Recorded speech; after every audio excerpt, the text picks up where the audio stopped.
A long time ago, in the hills of the Himalayas, near a lotus pool, the Buddha was born as a baby elephant. He was a magnificent elephant, pure white with feet and face the color of coral. His trunk gleamed like a silver rope, and his ivory tusks curled up in a long arc. He followed his mother everywhere. She plucked the tenderest leaves and sweetest mangoes from her tall tree and gave them to him. "First you, then me," she said. She bathed him in the cool lotus pool among the fragrant flowers. Drawing the sparkling water up in her trunk, she sprayed him over the top of his head and back until he shone.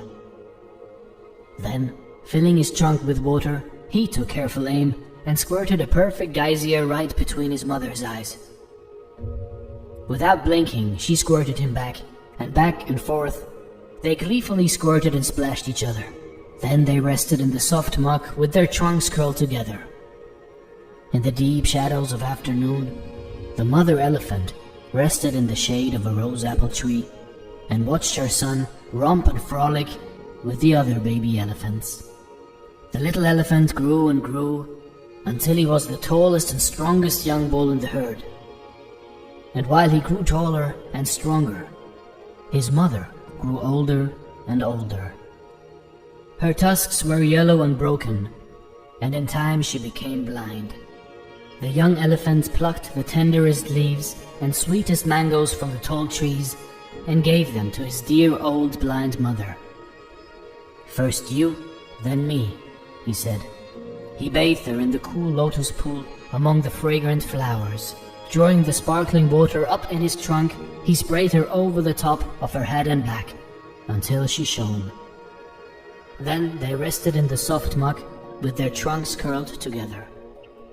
In the deep shadows of the afternoon, the young elephant guided his mother to the shade of a rose apple tree. Then he went roaming with the other elephants. But one day, a king was hunting and spied the beautiful white elephant.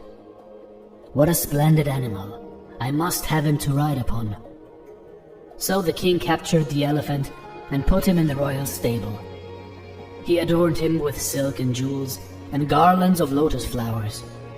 He gave him sweet grass and juicy plums and filled his trough with pure water. But the young elephant would not eat or drink. He wept and wept, growing thinner each day. "Noble elephant," said the king, "I adorn you with silk and jewels. I give you the finest foods and the purest water. Yet you do not eat or drink. What will please you?" The young elephant said, "Silk and jewels, food and drink do not make me happy. My blind old mother is alone in the forest with no one to care for her. Though I may die, I will take no food or water until I give some to her first." The king replied, "Never have I seen such kindness, not even among humans. It is not right to keep this young elephant in chains." Free, the young elephant raced through the hills looking for his mother. After some time he found her by the lotus pool. There she lay in the mud, too weak to move. With tears in his eyes, he filled his trunk with water and sprayed the top of her head and back until she shone. "Is it raining?" she asked. "Who is here?" "It's your very own son," he cried. "The king has set me free." And as she washed her eyes, a miracle happened. Her sight returned. "May the king rejoice today, as I rejoice at seeing my son again," she said. The young elephant then plucked the tenderest leaves and sweetest mangoes from a tree and gave them to her. "First you, then me."